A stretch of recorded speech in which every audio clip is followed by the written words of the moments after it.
Ladies and gentlemen, please take your seats. On all fronts, there's new talent doing real work out there, and if you're within the sound of my voice, that must mean that you're in the seats with once more. As always, my name is Dave Voigt, and I am the host of this audio-only experience, this podcast where we sit down with a wide-ranging variety of entertainment industry professionals who pick their brain about current projects, state of the industry, how they got started, and so very much more in a light and in a conversational fashion. You know, if you like how we do things around here, I am going to assume that you do, because let's face it, you're listening. And if you are listening, please keep listening and subscribe. Hit that, give us the old, give us the old 5-star rating and hit that subscribe button in your podcast provider of choice. We're available pretty much everywhere, at places like Apple, Amazon, Spotify, Google, and plus we archive every single one of our episodes over at our In the Seeds YouTube channel, so please give us a like and subscribe there as well. We would absolutely appreciate it. Also, don't hesitate to check us out on social media. We're on the Facebook, the Twitter, the Instagram, Letterboxd, the TikTok, the Blue Sky, the Threads, X. We're everywhere. And In the Seeds for all sorts of good stuff. Check us out. But finally, and I do dare say most importantly, please come by and pay us a visit or at In the Seeds, intheseeds.ca for all the latest and greatest in the world of film, television, basically the movie image at large. Because guess what? If we love to write about it and talk about it, we love it all that much more when you come by and read about it and listen about it. So please do us that ultimate kindness. Coming by, check us out. And all the clicks matter. It really, really does. So please come on by. We'd appreciate it. Hard to believe, but we're not actually talking about a Canadian film right now. We're talking, well, okay, it's a Canadian director, but it's not a Canadian film. So it's Canadian by proxy. Debuting on Netflix today. It is Roommates from the Happy Madison machine, and it's from director Chandler Levack, and it's the story of a hopeful, naive college freshman played by Sadie Sandler who asks the cool and confident girl Celeste to be her roommate, played by Chloe East. It's fun. Their blossoming friendship ultimately, though, it's spirals into a war of passive-aggressive behavior and hilarity ensues. It's a quality movie, and I mean, it's really one of those. It's what you expect it is, but it's well executed, it's well done, and it's a lot of fun. Sadie Sandler is definitely a star in the making, as well as today's guest, because we talked to the young man who played her brother, Aidan Langford. He's got a few credits under his name, and he does a great job in this, and we asked him about reading for the part and working opposite Sadie and working with Chandler and all sorts of fun stuff about navigating this business of show that we're all trying to do day in and day out. But look out for more from Aidan Langford. I definitely feel like he's one of those people on the rise because he's pretty good in this movie, and I think we're going to see him in more stuff where he's going to be pretty good. So that's always a good sign. And I said good a lot, but I like this kid, so it's all good. Pardon the pun. But anyway, check out Roommates, which is on Netflix all across the globe as you were listening to this. But first, enjoy our talk with Aidan Langford, because between you and me, it's a pretty darn good one. Aidan, man, first off, just thank you for the time, man. I appreciate this. Thank you for having me. I appreciate you taking the time out of your day and letting me come sit down and chat with you. No, I mean, obviously, congratulations on the film, man. I got to watch it last night. I mean, it is so much fun. And I mean, I guess my first question is like, walk me through. I mean, I imagine you'd read for it, but I mean, this is really a good script, and it's a well done story that's not afraid to be funny at the same time. So I can imagine you were pretty excited when you saw it initially. Yeah, I was really excited when I read it initially. It reminded me so much of a lot of the like early 2000s sort of comedy films that I grew up watching. Totally, yeah. I think one of the closer comps or something that immediately sort of stuck out in my head was Mean Girls. I felt like there was just the timing of it, sort of the way it was written, felt very similar to that kind of style. And that's such a like cult classic film. So when I read this, I was like, oh my God, wait, I like love this. And I'm so glad that something like this is being made now in 2026. Because I feel like there's not a lot of films now that are kind of in that like similar vein.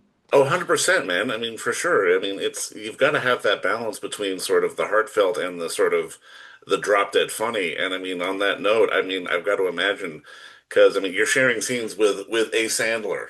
So I can imagine that that might be a little intimidating, a little weird in a certain vein, because if anyone knows how to do emotion but also drop dead funny, it's the last name Sandler. Yeah, it was definitely a little bit intimidating to know that I was going to be working with some amazing actors that I have been such a fan of for so many years and meeting these people that I like grew up watching at home with my family. It was a little bit of like a mind fuck to be on set and be like, whoa, wait a minute. Like that like that is so weird that we're doing a scene together and I like know you from all these things.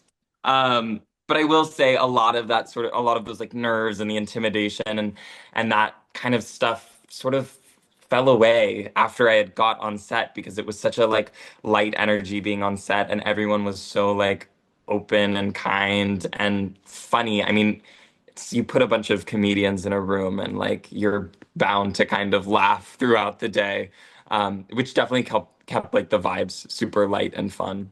For sure, for sure. Now, full disclosure, I'm Canadian. I'm from Toronto, and obviously Chandler's having a bit of a moment right now with this She film and other is. stuff coming out. And I mean, can you talk a little bit about working with Chandler? Because again, that's another filmmaker who isn't afraid to sort of balance sort of the heartfelt and the genuine stuff with the sort of drop dead funny at the same time.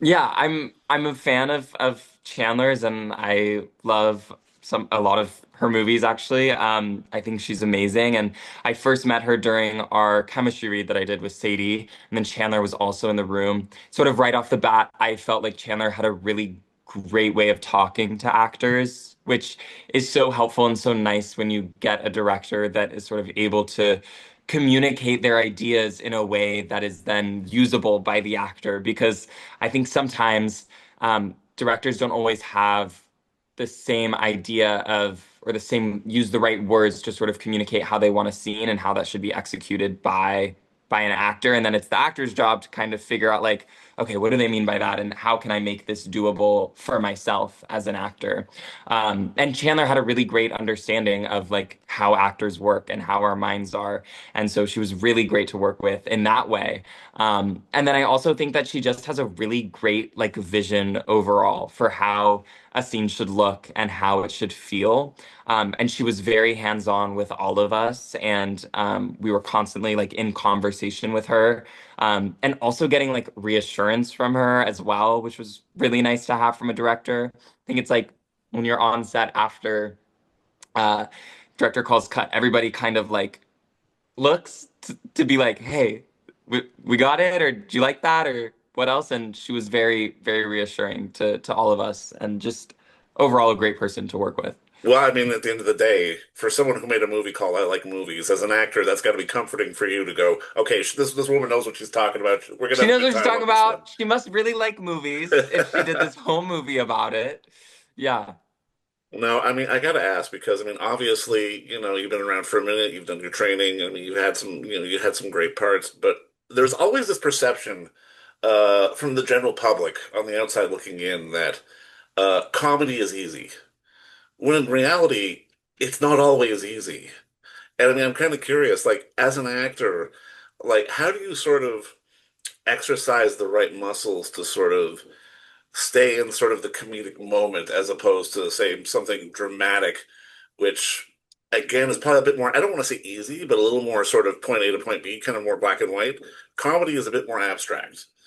Yeah, it is. And comedy can be very tricky and it can go south very quickly if it's not done well or tastefully, or if you're not, you know, thinking of your beats and things like that. But I think what makes comedy easy for me, and I think what makes comedy easy for a lot of actors, is making sure that it's still truthful, Right. right? Trying not to like lean into it or think of it as comedic and just knowing what the truth of that line is or the truth of that scene. And that then sort of informs everything else. And that makes it a lot easier if you just treat it like any other sort of scene you get or sides you get, just making sure that you're still remaining truthful and you're not sort of leaning into the joke too much because that's when it starts to feel a little a little cringy. Is that where, I mean, I can imagine this is true Because obviously on a job like this, it feels like everyone's really sort of emotionally invested and they're having fun and they're committed to the project. But at the same time, you may get hired on a show where it's like, okay, I'm there for a day and a half. I've got 4 lines.